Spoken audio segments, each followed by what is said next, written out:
run some trains. This Acela train has a clear path. We're about to go faster than any other train in America. Warp speed ahead.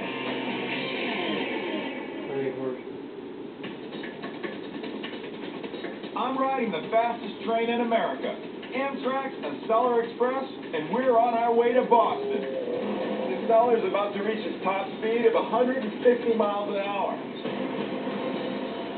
On this 33.9-mile stretch through Rhode Island and Massachusetts, the combination of concrete ties, tight new catenaries, and the tilt mechanism allow the Acela to race to its top speed. So I better fasten my seatbelt. I'm digging my fingernails into the dashboard here. This is officially the fastest I've ever been on a train. The modern catenaries are tighter and straighter than the old ones from the 1930s, allowing for maximum contact between the catenary and the pantograph. And maximum contact equals maximum speed. 150 miles an hour is the fastest speed any land vehicle is allowed in North America. High-speed trains like the Acela are often called bullet trains because of their sleek aerodynamic design, and it all starts up front. The Acela's power car consists of a single lightweight shell, making this Acela lighter and faster than other trains. But back in the early 1900s, before the single shell body was invented, trains were made of hundreds of steel pieces. And what held the hundreds of steel parts together? The answer? Rivets. Back in the day when they were building these old steam engines, everything was held together by rivets. Now riveting is a fine art. Let's go over here and see how it's done. This furnace right here is where they heat the rivets. It's 2,000 degrees. What we're going to do is we're going to form the head on the other side. And then when that rivet cools, it shrinks together. All those pieces of material makes a very strong joint. I think this one's about ready. First, we have to use this rivet gun, which will mold the softened metal into shape. You have to be very careful. So it's like a bullet then? Yes, it is. That's exactly what happens when it comes out when there's nothing there. It comes out like a bullet. But before they let me near the actual train body, I'm going to need some practice. First, the scalding hot rivet is hammered into place.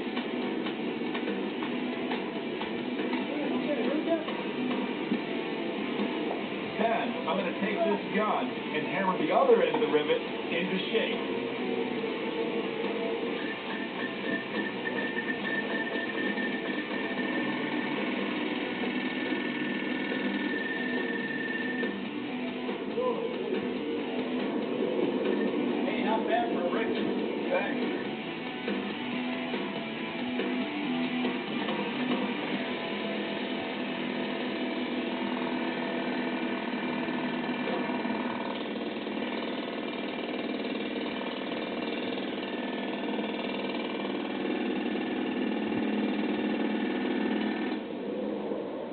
I think I'm ready to try the real thing.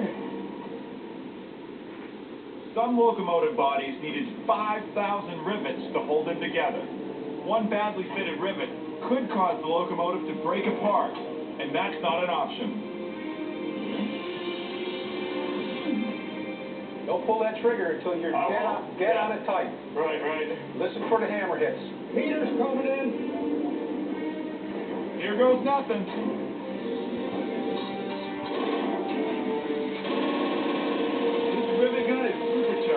I'm holding on for dear life.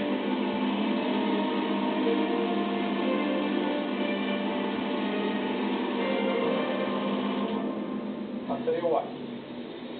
Excellent job. Excellent job. Is that going to stay? That's it. She's a keeper. I think I might have found a new job. I'm pretty good at this. Because of today's lightweight design, modern trains can reach speeds beyond a steam engineer's wildest dreams. This is like riding a train on a racetrack. Though the Acela is America's fastest train, it's not the fastest train in the world. In Europe, high-speed bullet trains like France's TGV run at speeds up to 190 miles per hour. The Shinkansen in Japan rockets up to 218 miles per hour. 2003, the maglev recorded the fastest speed in history, maxing out at a heart-stopping 361 miles per hour. Though our top speed is 150 miles per hour, this Acela train could go faster. These power cars could go up to 200 miles an hour if they were allowed. But the combination of heavy traffic along the line and out-of-date tracks and wires hold the train back. Until Amtrak is able to build a dedicated line, this is probably the fastest any train is going to be able to go in the United States. In other countries, overwhelming demand paves the way for high-speed rail.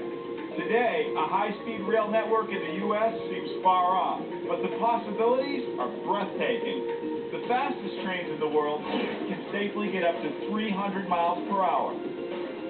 At that speed, you'd be able to get from New York to Los Angeles by train in only 10 hours.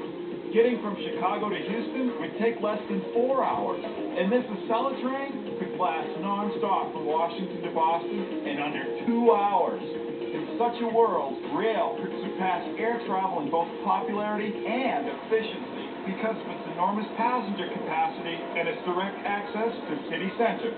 What's better than blasting by a beach on a nice sunny day like today? Because it's beautiful. Beautiful out there. All right, we're pulling into Boston. I'm going to get off, I'm going to get on the Downeaster, and I'm going to go home. We've got 150 miles an hour. Never done that before. Some of the smoothest track I've ever ridden over in my life. This is like a homecoming for me. Boston is where I started my railroad career. I spent a lot of time in Boston. The Celtics play here. This is like my home city, man. Next stop, South Station. Ladies and gentlemen, we are now arriving at South Station, Boston. This is the final stop of this train. I'm done with my business on the Northeast Corridor. I just have to catch the train back to Maine, and I'm on my way home. My high-speed Acela trip up the Northeast Corridor is over, and what a rush it was.